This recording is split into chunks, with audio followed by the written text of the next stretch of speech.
Las generaciones contemporáneas han estado expuestas a una pandemia que ha cobrado millones de vidas y ha afectado de manera substancial las economías y la vida cotidiana de nuestra sociedad.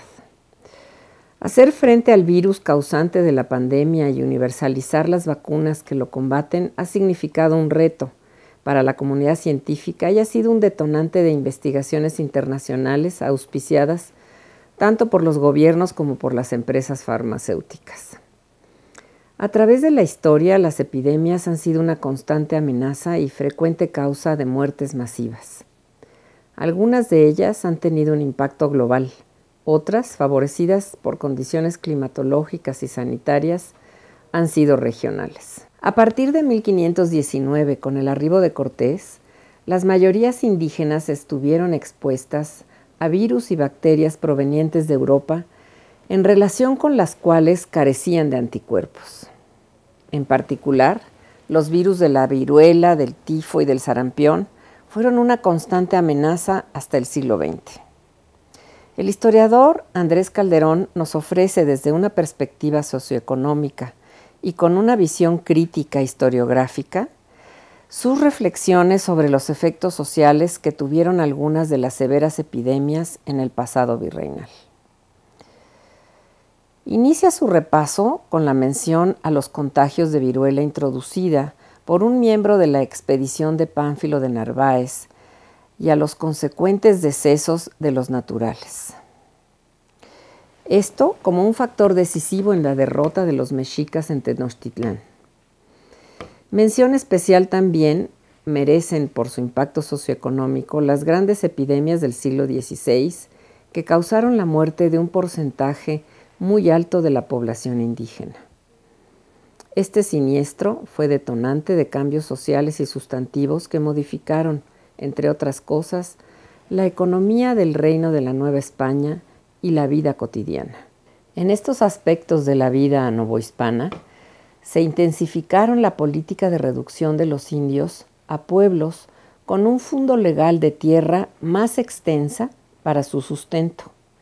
También se multiplicaron las dotaciones de tierras libres a pobladores particulares, dando así lugar a ranchos que habrían de ser centros de abasto también de los pueblos y de las ciudades. Por otra parte, nos relata la evolución en los siglos XVII y XVIII a una mayor capacidad de afrontar las epidemias conforme avanza la mayor organización del gobierno de la monarquía española en la Nueva España. El doctor Calderón concluye su análisis sobre los efectos sociales y económicos de las epidemias con la referencia a la primera campaña mundial de vacunación. Conviene resaltar aquí esta gran hazaña en la que los niños fueron los aliados principales de Francisco Javier Balmis, médico que tuvo la iniciativa de erradicar la viruela con el decidido apoyo de uno de los monarcas más poderosos de Europa, Carlos IV. Balmis había experimentado los estragos de esa enfermedad en nuestro territorio cuando nos visitó en 1779 y 1780, con la epidemia de la viruela, que había seguido a una de sarampión causando más de 40,000 muertes. Entonces, eclesiásticos, médicos y la sociedad en general cooperaron en estas labores y gracias a ello se ampliaron los hospitales y se abrieron camposantos. Sin embargo, las huellas de los estragos causados por esta epidemia quedaron en la memoria de Balmis y bien pudieron motivarle para mover la voluntad del rey para el patrocinio por parte de la corona española de esta iniciativa de vacunación. Así, entre 1803 y 1806, se logró la vacunación en los reinos americanos, incluidas las gobernaciones de Chile y Filipinas. De allí, en el viaje de retorno a Europa, que fue siguiendo las costas de Asia y África, se introdujo también la vacuna en Macao y en Cantón. Esperamos que la conferencia de Andrés Calderón resulte de su interés y muchísimas gracias. Andrés Calderón Fernández es licenciado en Historia por la Universidad Iberoamericana, maestro en Historia Económica por la Universidad Complutense de Madrid y doctor en Historia Económica y Social por la misma universidad. Es especialista en Historia Virreinal Mexicana, a cuya divulgación ha contribuido a través de exposiciones, visitas guiadas y asesorías museísticas. Desde 2006 es profesor de asignatura de la Universidad Iberoamericana en la Ciudad de México. Además, ha colaborado en la Universidad del Claustro de Sor Juana como profesor de asignatura y ha sido profesor invitado en la Universidad Karl Franzens en Graz, Austria, e investigador postdoctoral en el Instituto Mora. Además, realizó una estancia postdoctoral de investigación en la Facultad de Economía de la Universidad Nacional Autónoma de México, donde actualmente es profesor de asignatura en la especialización de Historia Económica. Ha sido autor y coautor de diversos artículos sobre historia social y económica de la Hispanoamérica virreinal, tanto en ediciones nacionales como del extranjero, algunos de los cuales han contado con el financiamiento del Banco de España y del Ministerio de Economía español. Con Guadalupe Jiménez Codinach, reconstruyó la última celda del emperador Maximiliano en el Museo de la Restauración de la República en Querétaro. Además, ha organizado visitas guiadas para el programa Historia Viva, Identidades Culturales, organizado por la Universidad Iberoamericana con el apoyo de Fomento Cultural Citibanamex. En el mismo programa de Historia Viva, ha organizado e impartido visitas guiadas de diversos temas sobre la historia de la Ciudad de México. Desde 2018 es miembro del Sistema Nacional de Investigadores, actualmente nivel 1.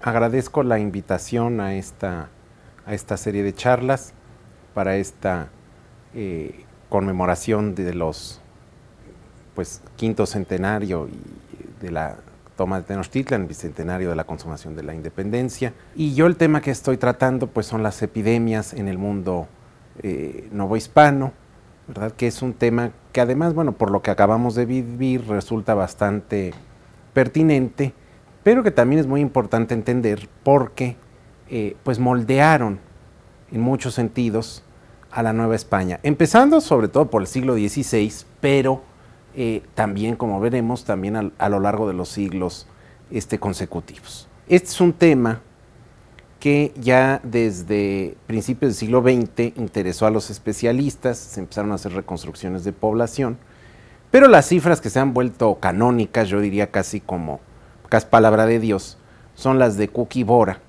¿no? Que se elaboran en los años 60 del siglo XX y que lo que señalan es una caída muy significativa de la población, de cosa de más de 20 millones a escasos 2 a lo largo del siglo XVI. Y además lo que señalan ellos, como pueden ustedes ver en las gráficas, pues es una caída muy pronunciada, acelerada al principio y después un descenso que se prolonga hasta la primera mitad del siglo XVII. Y entonces, yo lo que estoy cuestionando es esta visión, ¿no? Ahora, esto no significa que yo niegue la existencia de una crisis demográfica, lo cual claramente lo hubo. Sin embargo, es importante pensar, primero, de dónde salen las cifras de estos señores, y por otro lado, qué posibilidades tenía de caída la población, y los ritmos, los tiempos, porque también eso va de la mano con otros procesos políticos, sociales, económicos. Primero, entonces, hay que pensar los supuestos sobre los que construyen Cook y Bora estas cifras de la población. A ellos las epidemias como tal no les importan demasiado, lo que quieren ellos es establecer unas reconstrucciones de población, pero estas epidemias pues les da un poco igual de qué son, de qué pasan, qué origen tienen. Sencillamente ellos presentan su caída muy acelerada y entonces les digo, ¿a partir de qué supuesto están construyendo ellos? Dos cosas que es un poco estirar la liga hasta extremos que creo yo no son aconsejables en la investigación. Lo primero es un concepto que es el carrying capacity, ¿no? La capacidad de carga de un territorio dada una dotación de recursos y la tecnología disponible. Y ellos verdaderamente están suponiendo que Mesoamérica es el Edén, ¿no? Que hay una hiperabundancia de recursos. De alguna manera extrapolan el caso de la cuenca de México, del Anáhuac, al resto de zonas. Pues esto claramente no se puede hacer, ¿no? La cuenca de México definitivamente tiene la agricultura chinampera pues ha provocado allí un aumento demográfico, un crecimiento muy notable y una agricultura pues muy intensiva, pero esto, ¿verdad? Pues no se puede extrapolar a otras zonas. Digo, hay algunas otras zonas de Chinampa, pero mucho más acotadas en el valle de Toluca, en el valle de Puebla-Tlaxcala, pero les digo, extender esta idea de esta capacidad de carga a todo Mesoamérica, pues es claramente una exageración. Prácticamente una imagen idílica, ¿no? Aquí yo les estoy mostrando esta imagen de este paraíso, que es una cosa ya del siglo barroca. No, pues ya llegó a América el paraíso, ya llegaron los pavos, las guacamayas, ¿verdad? Pero pues les digo, esta imagen paradisíaca, pues está bonita para cuadros barrocos, pero no para hacer construcciones teóricas de este asunto. Y lo segundo es una suposición prácticamente de que no hay episodios epidémicos en Mesoamérica. Lo cual, pues tanto si uno revisa los códices, las crónicas, esto no es así, los hay señalamientos en los cuales incluso dicen hay unas hambrunas, se están vendiendo los padres a los hijos para poder comer, o sea, situaciones muy dramáticas. Y luego la propia arqueología ha encontrado, ¿verdad?, pues restos humanos con evidencia de todo tipo de enfermedades, notablemente el caso de la sífilis, ¿no?, que genera toda una serie de deformaciones óseas, como se pueden ver en las imágenes, ¿no? Entonces, esto, básicamente, esto es lo que estamos encontrando, ¿no? Ahora, también esto conviene, las cifras de población de Cooquíbora, para entender hasta qué punto están exageradas, ponerlas en un contexto mundial. Y en ese contexto mundial, pues creo que es mucho más atinada la reconstrucción que hace este señor Angus Maddison para estas estimaciones de largo aliento de la evolución económica del mundo, y pues donde los estimados del 1500, ¿verdad?, pues lo que muestran es ya una Asia superpoblada, ¿no?, China, India, pues ya con un titipuchal de gente, una Europa también con un peso demográfico importante, África algo menos, sobre todo la África del Norte, y una América pues que aparece como un poco escuálida, con población relativamente pequeña, pero claramente con dos núcleos de población importantes, que son pues Mesoamérica y el Tahuantinsuyo, ¿no? De todas maneras, ellos están suponiendo una población Maddison supone una población de 7 millones para lo que es Mesoamérica, lo cual yo creo que está más o menos acertado. Y esto, si lo ponemos en perspectiva, les digo, mundial, resulta que es uno de los núcleos de población importantes del mundo de todas formas, ¿verdad? Pero sin llegar a de 7 a 25 en términos matemáticos hay una diferencia considerable. Y también esto, les digo, poniéndolo en perspectiva mundial, por ejemplo, la Cuenca de México, gracias a esta economía chinampera, pues tiene una población, en esto está bastante mejor reconstruida por este señor Sanders, y a partir de restos arqueológicos y demás, y resulta pues que tenemos una población de entre millón y medio, y eso, por ejemplo, pues es más que el Reino de Portugal o muchas entidades políticas europeas de la época, ¿no? Un Reino de Portugal, además hay que pensar lo que con esa población relativamente escasa hizo, ¿verdad? Y en un territorio bastante más grande que la Cuenca de México, ¿no? Entonces, les digo, no, esto no quita que hubiesen zonas, les digo, densamente pobladas, de civilización, pero les digo, hay que poner las cosas en perspectiva. Ahora, también si uno piensa en esta población enorme y en estas epidemias que la hubiesen azotado desde el inicio y hubiese estado cayendo, no se entiende otra cosa que es la fiebre constructiva del 600, la fiebre constructiva por un lado de las ciudades españoles, pero también luego de los conventos en los pueblos de indios. Y esto es una cosa que pues por razones chauvinistas, por razones de nacionalismo mal entendido, se ha perdido el contexto, ¿no?, de la cantidad de conventos que se construyen, porque hay 80 conventazos, ¿verdad?, como este de Tecamachalco, por ejemplo, uno de ellos, pero después tenemos cosa de unos 150 más de medianos a chicos, ¿verdad?, más de 200, construidos en cosa de poco más de medio siglo. Pues esto, ¿verdad?, luego también errores de la historia, o hierros que nos queda la historiografía, lo hizo fray no sé quién, pues lo dirigió fray no sé quién, ¿sí? Porque después, ¿con quién más? Con Campanita y el Hada Madrina, no, pues con gente. ¿Y esa gente quiénes son? Pues indios.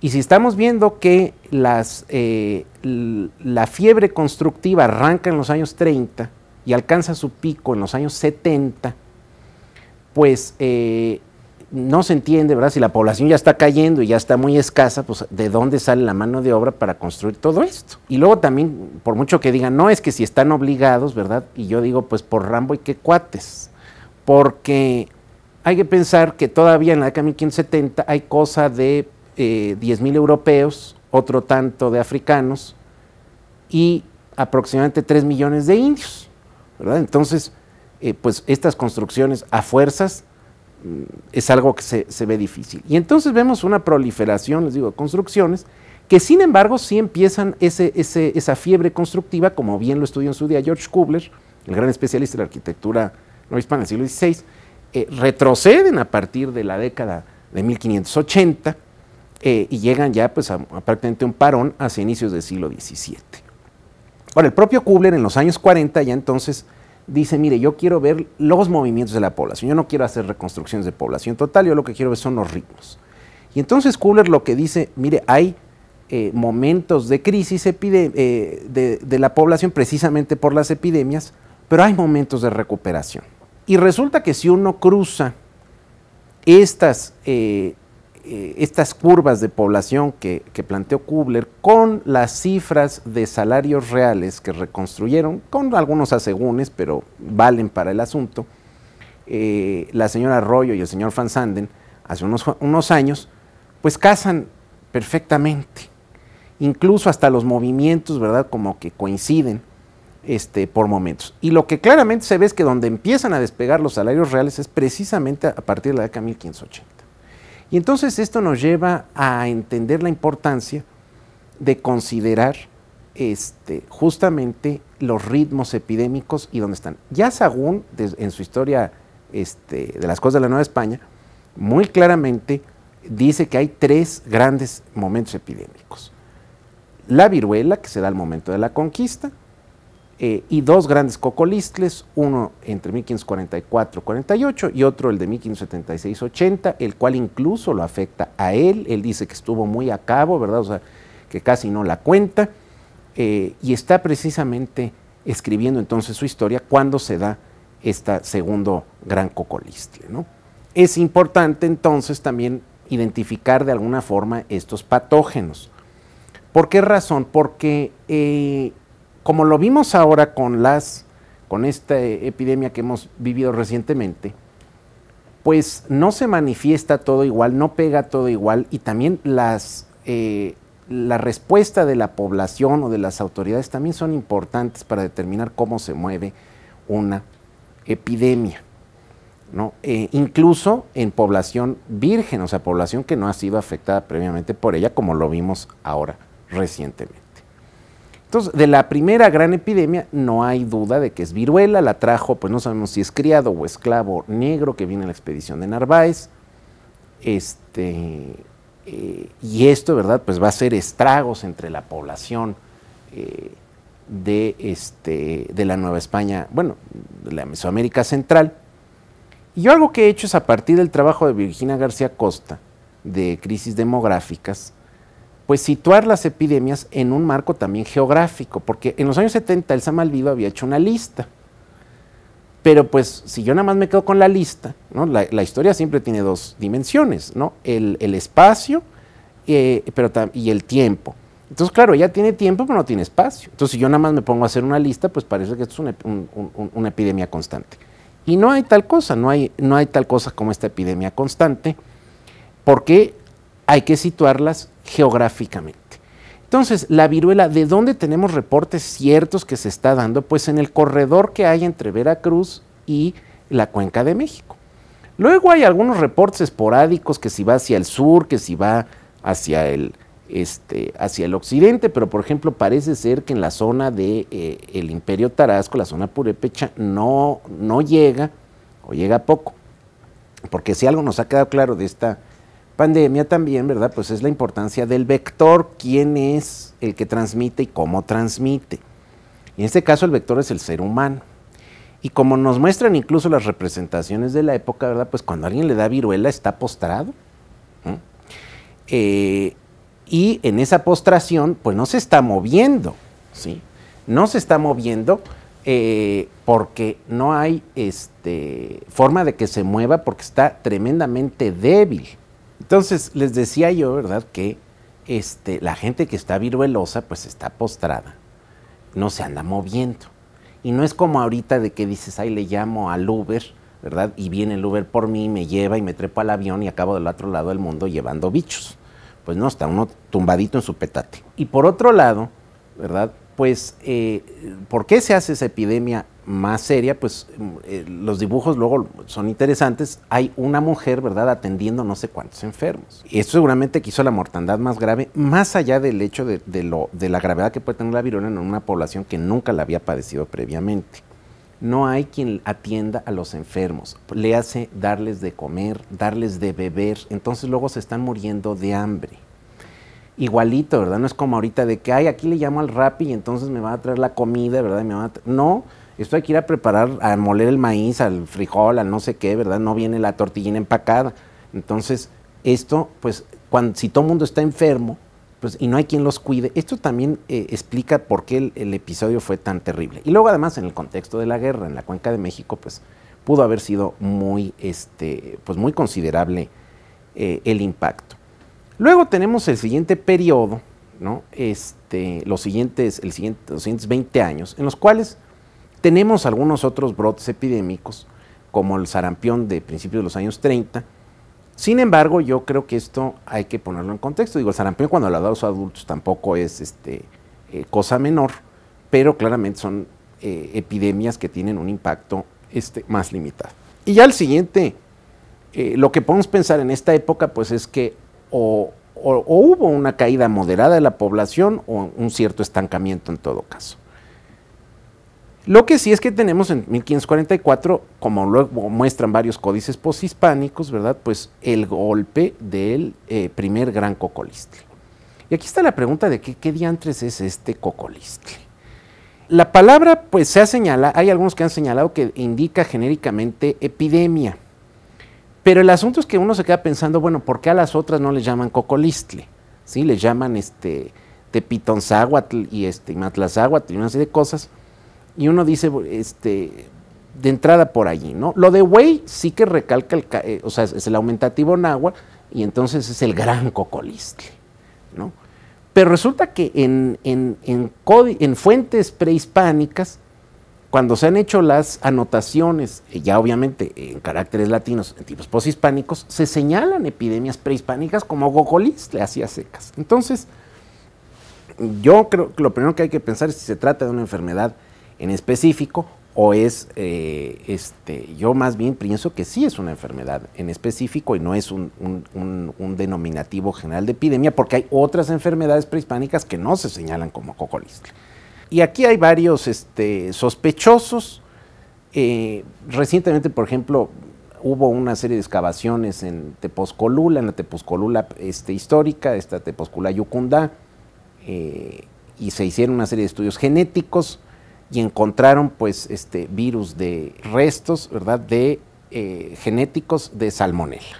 Y esto pues yo creo que más que indicar que si eso fue el patógeno que mató a esta gente, es probable que sí. Lo vimos ahora con esta epidemia también, ¿verdad? Pues, aunque esto sea lo que esté causando los mayores estragos, ¿verdad?, cuando se está en un proceso epidémico, pues las otras enfermedades también se alborotan y hacen de las suyas, hay peor atención, peor salubridad, etcétera, etcétera. Donde se han encontrado estos brotes de salmonela muy serios en la Europa moderna, siempre son en contextos de guerra, de sitios militares. No encontramos por ahí en la Barcelona sitiada de mediados del siglo XVII, y pues aquí no parece que sea ese el caso. Y luego yo también la otra cosa que digo, pues en las crónicas, ¿verdad?, nos encontramos que si la peste negra o que si toses extendidas o qué sé yo, lo que rara vez se encuentra, o más bien no hay en las crónicas, es algo así como el chorrillo universal, ¿verdad? Y por ahí es por donde empiezan las salmonelas. Lo que hay entonces de referencias del cocolistle, en todo caso, son lo que llamaban pujamientos de sangre, cuadros hemorrágicos, sobre todo por boca y por nariz. Y esto coincide más o menos bien con lo que se conoce del tifo exantemático. el tifo exantemático, que es una enfermedad que se transmite por los piojos del cuerpo humano, porque hay 3 tipos de piojos: los de la cabeza, que son los que siguen teniendo los niños, que son molestos pero inocuos; los de la zona pública, ¿verdad?, que le llaman ladillas, por eso cuando a alguien le dicen ladillas, porque es muy molesto, ¿verdad?, pues porque razones evidentes; y el piojo del cuerpo humano, que se alimenta de la sangre del cuerpo humano, pero que en realidad donde vive, donde se aloja, es en la ropa sucia, ¿no? Entonces, esto es lo que podemos pensar que está haciendo este vector de esta epidemia de cocolistle. Luego también, si algo hemos visto con el coronavirus que hemos padecido en últimos años, es que hay cepas. Y es probable que en el caso del tifo exantemático, la bacteria que lo produce, que es la Rickettsia prowazekii, tenga también cepas. De hecho, se pensaba que podía ser un bicho en específico, y vienen varios estudiosos norteamericanos a principios del siglo XX a México, justamente a estudiar el tifo que había en México, porque les parecía particularmente violento. Entonces pensaban que podía ser una especie particular. Lo estudian ya con técnicas modernas, en microscopio, y dicen, pues no es el mismo bicho, es la misma bacteria,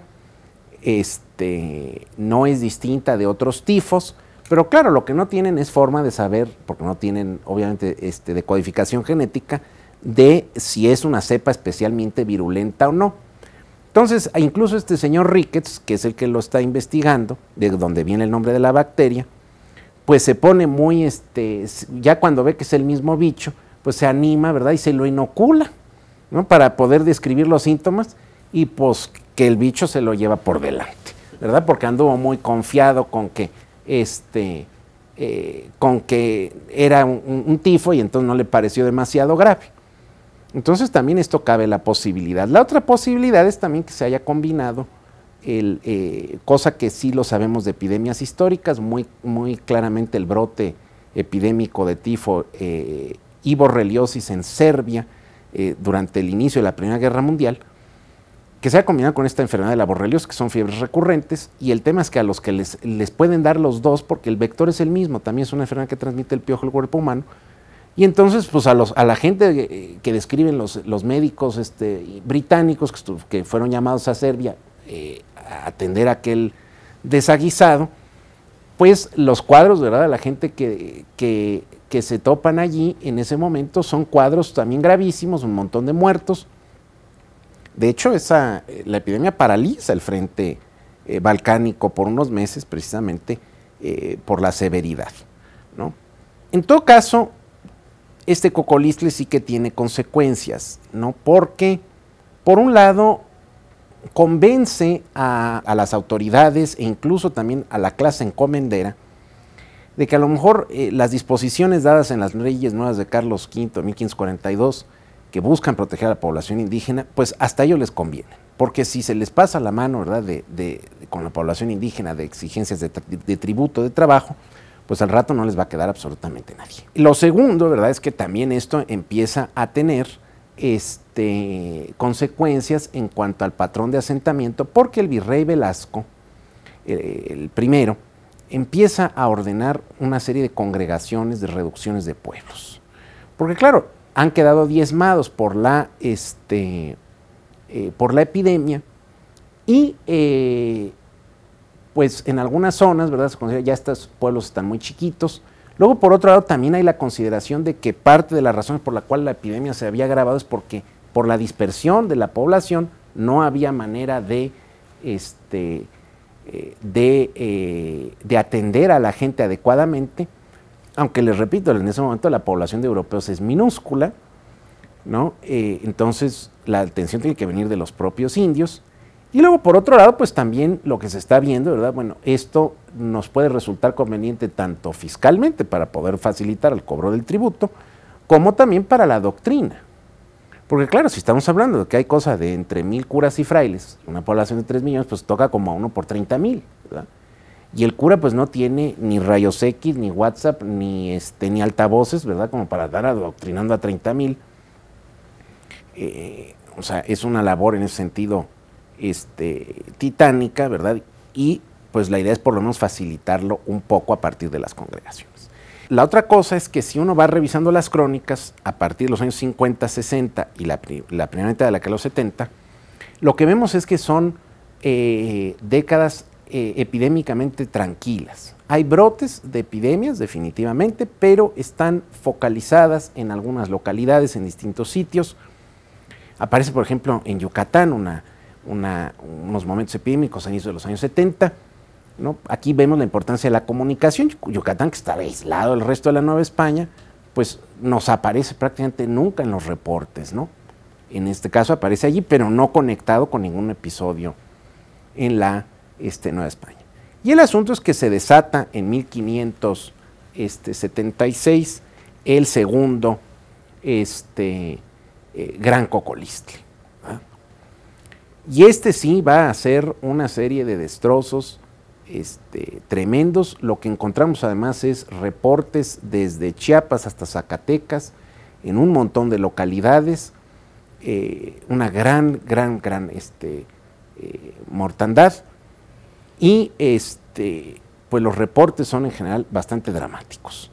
Ahora, ¿por qué en 1576 se produciría este gran episodio epidémico que realmente desestructura tanto las antiguas sociedades mesoamericanas como también la sociedad de los conquistadores que se ha ido organizando en el siglo XVI y reconfigura por completo muchos sentidos de la sociedad y la economía novohispanas? Bueno, primero, una de las cosas que, aunque esto ya, por ejemplo, Brodel lo dejaba muy claro, ¿no? Hay que considerar siempre la geografía, pero luego se nos olvida a los historiadores. La geografía de México, Nueva España, es muy complicada, ¿no? Las cadenas montañosas son cosa seria y esto limita las posibilidades de movimiento, más cuando en Mesoamérica, como sabemos, no hay animales de tiro, no hay animales de transporte. Esto obviamente lo traen los españoles, ¿no? ¿Qué es lo que sabemos de un primer momento? Que todavía hasta por lo menos los años 50 el grueso del transporte se hace, como se decía entonces y sin ningún ánimo despectivo, a lomo de indio. Entonces decía yo que este transporte básicamente hecho por humanos, por los indígenas, siguió siendo la forma predominante hasta por lo menos los años 50. Después empieza a haber dos fenómenos, que por un lado la construcción de caminos de herradura. No se crean que esto es las autopistas ni nada por el estilo, sencillamente es una brecha más o menos apisonada para que puedan circular las mulas. Los asnos, los caballos también ya se han ido multiplicando, y esto sabemos que de manera prodigiosa a lo largo del siglo XVI, pero realmente pues tiene que pasar un tiempo para que cobren entidad y se conviertan en el medio principal de transporte. Ahora, lo que también está acicateando esta transición de las formas de transporte es el despegue de la economía minera a partir del descubrimiento de la refinación por algamación en los años 50 en las minas de Pachuca. Entonces esto está abriendo nuevas posibilidades y haciendo crecer considerablemente la producción minera en la Nueva España, ¿no? Entonces en 1576 lo que tenemos son más caminos, una cabaña animal de otras dimensiones, ¿no? Y entonces muchas más posibilidades de movilidad. También tenemos otras cosas. El asunto es el cambio de la vestimenta indígena, la adopción sobre todo del textil de lana, lo cual es significativo, ¿verdad? Porque sabemos que los indígenas estaban encantados con los borreguitos. Porque ¿qué textiles disponían ellos en tiempos precolombinos? Pues el ixtle y el algodón. Pero pues para las mañanas que hacen en el altiplano, pues ya quiero saber, ¿verdad? Si uno no prefiere salir tapadito en lana que no en taparrabos o con una mantita de algodón, ¿verdad? Entonces, pues resulta que para los años 70 la vestimenta se ha transformado, hay un uso profuso de la lana, y la lana, pues como sabemos, se lava bastante peor que el algodón, por toda una serie de razones, y entonces, ¿verdad? Pues esto se vuelve el caldo, si es que este cocolistli tifo exantemático, como yo lo pienso, se vuelve caldo de cultivo ideal, ¿verdad? Para estos bichos. La otra cosa es que también para los años 70 los frailes han conseguido, además de que la gente vaya vestida, etcétera, etcétera, lo cual también lleva una connotación religiosa, de pudor y demás, desterrar, ¿verdad?, para ellos insana costumbre del baño. Porque claro, sabemos que los mesoamericanos esto es real, ¿verdad? Eran bastante más limpios, se andaban aseando con alguna asiduidad, también con el tema de los temazcales, pero como esto tiene connotaciones, algunas cosas medio rituales, y luego por otro lado, ¿verdad?, pues se junta varias gente y entonces esto pues puede llevar a la promiscuidad o qué sé yo, ¿verdad? Pues dentro de esta ideología que sí viene del medievo, ¿verdad?, pues no es en su visión no es sano estarse bañando, y esto lo único que favorece pues es la mugre, ¿verdad?, y la reproducción de estos bichos, ¿no? Entonces, por eso, ¿verdad?, las circunstancias de esta epidemia en 1576, y entonces yo lo que he hecho es proponer una nueva curva de evolución demográfica, ¿no? Señalando corrigiendo las cifras de Kubler con algunos detalles que sabemos, como por ejemplo, pues que bueno, Kubler no consideró que entre la incorporación de ciertos sectores que no tributaban previamente a la población tributaria en los años 60, y entonces que eso puede exagerar la idea de una recuperación, pero sin embargo sí considerando una cierta recuperación en los años 50 y 60 de la población indígena, y después pues bueno, acomodando este gran golpe del segundo Cocolistle justamente en 1576-80. Esto, si lo ponemos además en escala logarítmica, se notan mucho mejor los porcentajes de golpe, ¿no? Y donde vemos que donde está la caída más significativa es justamente en esta caída de los años 70, ¿no? Ahora, ¿qué consecuencias puede tener? Esto tuvo muchísimas, ¿no? Cocolistle definitivamente. De las primeras cosas es que parece ser que ayuda a consolidar la cristianización de la población indígena, ¿no? Donde vemos las consecuencias, luego a lo mejor inesperadas, de las epidemias. ¿Por qué? Pues hay reportes diversos, aunque ahora han cuestionado qué tan veraces pueden ser o no. Yo creo que el hecho de que haya ya varios es señal de que por algo están señalando, ¿verdad?, donde son los propios indios que van con los frailes y le dicen: oiga, padrecito, fíjese que atrás aquí del San Isidro Labrador, pues todavía tenemos un Tlaloc. Y Diosito nos anda castigando por andarle, ¿verdad?, todavía rezando al Tlaloc. Así es que vamos a cargárnoslo, le vamos a echar agüita bendita, ¿verdad?, y que Diosito ya no nos siga castigando porque está muy gacho, ¿no? Pero los frailes se habían encargado de difundir ideas del castigo, etcétera, etcétera, pero pues esto claramente después de medio siglo la población indígena toda apunta que lo ha incorporado y está leyendo esa realidad a través de este prisma. Luego, por otro lado, está alterando también aquella sociedad que han construido los conquistadores, porque es una sociedad que se basaba básicamente en el control de esa mano de obra indígena, y en lo cual había una alianza importante con los antiguos pipiltin, con los antiguos nobles, ¿no?, indígenas. Y pues claro, si esa era la principal fuente de riqueza, pues eso se está acabando. Pero luego también todo apunta a que esta caída demográfica, ¿verdad?, pues desbarata los esfuerzos de centralización y de mayor control que está intentando Felipe II en toda la América Española. Se han discutido toda una serie de expedientes en la famosa Junta Magna de 1568, que envió dos virreyes muy decididos, muy capaces además, tanto a Nueva España como a Perú. En el caso del Perú, el virrey Toledo; en Nueva España, Martín Enríquez de Almanza.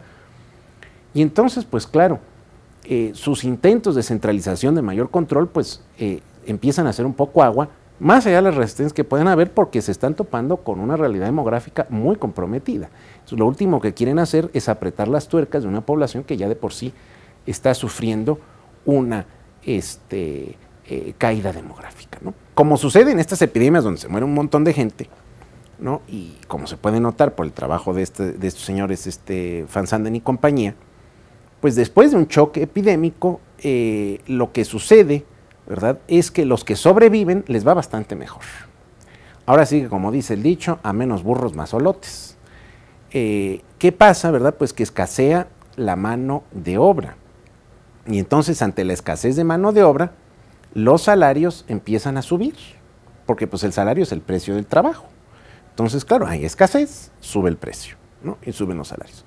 Y esto se nota también en el caso de la Ciudad de México a partir de la década de 1580. Y además una transformación más profunda, porque la economía de Nueva España es una economía que hasta ese momento ha sido abundante en mano de obra. Y a partir de ese momento, y en concatenación con otros fenómenos como la minería o el tráfico del galeón, que también justo coincide que se establece precisamente en esos momentos que se está dando la epidemia, pues lo que vamos a tener es una sociedad con abundancia de capital y de tierra, pero no de trabajo. Y entonces, claro, eso significa para la gente del común, los que han sobrevivido, pues que les va bastante mejor que a sus padres o a sus abuelos. Ahora, la política de congregación continúa en los años 90, la impulsa este virrey conde de Monterrey, y esto, ¿verdad?, pues termina de consolidar un modo de asentamiento hispánico. Probablemente también explica esta insistencia en las congregaciones, porque hay rebrotes epidémicos de alguna consideración todavía a inicios del siglo XVII y más o menos hasta la década de 1630, cuando hay un tercer cocolistle, ya no del alcance de los anteriores, pero bueno, ahí está el episodio. Y sin embargo, también esas congregaciones de pueblos sientan las bases de una nueva forma de organización, pero también de producir. Estas repúblicas de indios van a tener de entrada más tierras disponibles, con lo cual pueden sostener economías pues un poco más desahogadas que las que podrían haber sostenido las comunidades del siglo XVI, pero también se da al perder fuerza, influencia, el grupo noble, el grupo pipiltin, pues se da un proceso de más igualización de los cabildos. Y entonces el común de los indios empiezan a participar en su gobernanza, en su administración interna. Y entonces lo que vemos es que a partir más o menos de la década de 1640 empieza a haber un proceso ya de recuperación de la población indígena bastante vigoroso, ¿no? Miranda da una serie de cifras con una muestra, porque obviamente no es el universo, para los obispados de Puebla, México y Michoacán, y pues en todo se ve un aumento demográfico considerable, el más lento en el caso de Puebla, la media está en torno a lo que hay en México y muy acelerado en el caso del obispado de Michoacán. ¿No? Luego también el propio arte nos deja ver, ¿no?, esta vitalidad de las repúblicas de indios, ¿no? Por ejemplo, este biombo que muestra una boda de indios hacia la década de 1660, pues allí lo que estamos viendo, ¿verdad?, pues es una sociedad indígena viva, rica, transformada en muchos sentidos, con un mestizaje cultural, económico, costumbres, por ejemplo, que vienen en tiempos prehispánicos, como el palo de los voladores, una de las pocas cosas con algún contenido religioso que los frailes no quitaron por ser muy vistoso. Eso sí, a la gente se le hizo que ya no se disfrazara de animales, porque eso se veía como algo satánico, ¿verdad? Nada más el chamuco se anda transformando en animales. Y luego también, pues nuevamente, el arte y la arquitectura no dejan de ser señalamientos de este proceso de recuperación. Sirva como botón de muestra el caso de Meztitlán, en la zona en la Sierra Alta del actual estado de Hidalgo, ¿verdad?, en donde los que tienen un conventazo de fines del siglo XVI, pues prácticamente esto queda parado, cualquier trabajo durante cosa de un siglo, pero ya para fines del siglo XVIII la República retoma la decoración de su iglesia, ¿verdad?, y contratan en México con los mejores ensambladores de retablos que hay en ese momento, pues este precioso retablo salomónico de los Santos Reyes, ¿verdad?, para su iglesia y varios más. Tenemos un proceso de cambio. En 1691-92 tenemos una serie de choques, de heladas, de sequías que provocan una carestía de maíz y que desatan algunos episodios epidémicos, y sin embargo lo que vemos es también que el Estado virreinal ha desarrollado de alguna manera más capacidades, no necesariamente muy científicas, ¿verdad?, porque entonces el virrey conde de Galve pues está discurriendo cómo se puede superar el bache, y entonces pues hay una sugerencia de plantar una variedad de trigo más blanco que los otros, que le llaman el trigo blanquillo. Entonces está este médico, Ambrosio Lima y Escalada, que escribe un espicilegio, ¿verdad?, donde dice, no, si hay que plantarlo, si es bueno, esto que no sé qué. Claro, cuando uno lee los argumentos dice, pues esto le salió de pura chiripa, ¿verdad?, porque resulta que dice que ese trigo es bueno porque el blanco es el color de la fe y el manto de la Virgen y no sé qué historias, ¿verdad? Y esto evidentemente pues de base científica ninguna. Pero lo que vemos es que cuando reaparecen estos contextos epidémicos empieza a haber reacciones de las autoridades.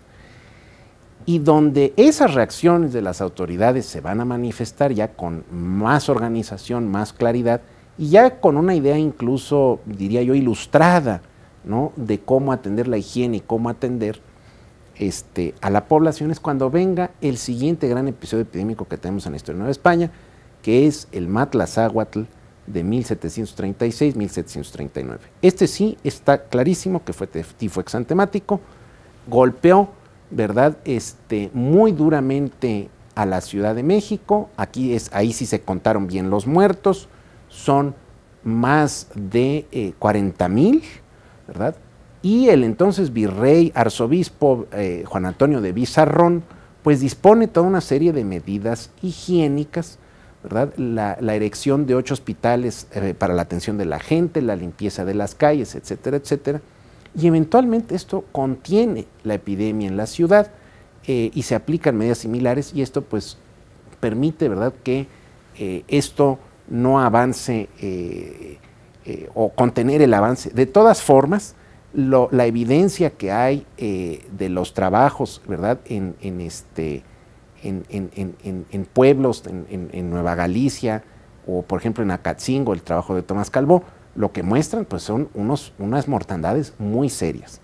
Probablemente se pudo haber muerto en torno al 20% de la población de Nueva España. Y sin embargo, aquí no entramos en un proceso de declive o de desestructuración como había sucedido en el siglo XVI, porque el Estado virreinal tiene otras capacidades. Las repúblicas de indios tienen otras capacidades. En general, Nueva España como conjunto tiene tiene más fortaleza, más organización estatal y entonces puede haber una respuesta que limite de alguna manera el impacto de la epidemia. Ahora, es una epidemia que aunque hay algunos trabajos con la América Molina que ya han hecho sus estudios, falta todavía estudiar qué tanto golpea más en unas zonas que otras. Aquí ya hay registros parroquiales, con lo cual se puede hacer mucho más, pero bueno, es un trabajo que requiere inversión de tiempo, de recursos, y está por hacerse, ¿verdad? Pero pues hay un contraste, ¿no?, contra lo que había habido en el siglo XVI. Ahora, esta epidemia luego también, les digo, tienen sus consecuencias no tan previstas, ¿verdad? Esta epidemia es lo que consagra a Guadalupe. Porque la especialista en epidemias, ¿no?, porque para los milagros también había especialidades, ¿verdad?, era la Virgen de los Remedios. Entonces, sacan a pasar a la Virgen de los Remedios, más allá de las medidas que toman, ¿verdad?, porque claro, es un hombre de su época, y un hombre más religioso, el arzobispo. Pues sacan en procesión a Remedios y no funciona. Luego sacan en procesión que si a todos los santos que hay en la Ciudad de México y aquí nada funciona. Y finalmente deciden sacar a Guadalupe, que era especialista en inundaciones, no en epidemias. Y pues resulta que las medidas que están aplicando empiezan a surtir efecto cuando pasan a Guadalupe. Entonces, bueno, ya que les puedo decir, Guadalupe, ¿verdad?, al estrellato absoluto. 1737 va a ser jurada patrona de la ciudad. 1746, en un acto además de tremendo atrevimiento político, coronada reina de la Nueva España, ¿no? Entonces resulta que esta epidemia termina siendo pues un motor de este guadalupanismo y por ende también pues del criollismo novohispano, ¿no? Y esto pues lo que nos pone un poco de relieve es que las epidemias no dejan de ser fenómenos sociobiológicos, ¿no? No tienen un solo componente, sino que la interacción entre el patógeno y las respuestas sociales termina produciendo cambios, reestructuras de alguna importancia. Y pues finalmente me gustaría cerrar la exposición, ¿verdad?, con la consideración de la gran viaje filantrópico que se organiza ya en el reinado de Carlos IV, ¿verdad? Precisamente para inocular en contra de la viruela, que está cobrando, probablemente también haya habido una mutación en el virus, y entonces con esto, ¿verdad?, esté cobrando la vida de más gente. También todo apunta a que a partir de la década de 1790 se vuelve una enfermedad endémica en Nueva España, o sea que se sostiene por sí sola, no es que vengan los choques de fuera, sino que justamente como ya hay más población, pues se puede sostener como una enfermedad endémica, y entonces de ahí la importancia de este viaje filantrópico para inocular la viruela, ¿no? En el cual pues viene el famoso doctor Balmis, ¿no? Por eso hay una calle que aquí luego la gente dice, este sujeto, ¿por qué se llaman estos doctores? Bueno, este en específico es el que viene al cargo de esta expedición filantrópica, y finalmente pues es una expedición que llega hasta las Filipinas, ¿no? Recorre todo el Imperio Español y es la primera verdaderamente campaña mundial de vacunación, por decirlo de alguna manera, ¿no? Entonces en esto también lo que vemos pues ya es un estado, el estado borbónico, que tendría sus partes no tan amables, pero también pues que tiene unas capacidades de acción muy considerables, y además en donde claramente la ciencia ha hecho progresos y hay una orientación científica a todos estos, a todas estas acciones. Lo que vemos pues es un mundo, en ese sentido, una nueva España, en un contexto de un mundo hispánico que no está atrás de ninguna entidad europea de su momento, ¿no? Entonces, pues esa, ¿verdad?, como colofón, ¿no? Y les digo, recalcando un poco este asunto, pues pensar en las epidemias siempre en sus múltiples vertientes y como, pues les digo, fenómenos sociobiológicos, ¿no? Y con consecuencias, obviamente, en las poblaciones y en las economías a las que afecta. No necesariamente, además, que puedan resultar tan evidentes. Pero, pues, de esto, de alguna manera, con este breve repaso que he hecho, creo que se ve la importancia de seguir avanzando en su estudio y sopesarlas, ¿verdad?, en sus alcances, en sus características, porque, ¿verdad?, de esa comprensión también vamos a entender la evolución demográfica, la evolución económica, pero luego también, pues como con esos ejemplos que les he dado, ¿no?, con ramificaciones socioculturales, pues no necesariamente tan evidentes, pero que no dejan de tener conexión con estos episodios epidémicos. Y pues agradezco mucho la invitación, y pues al Fomento Cultural Banamex y a todo el personal y que hacen esto posible, a las coordinadoras del programa, y pues espero que haber aclarado un poquito con esta charla.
Tenochtitlan.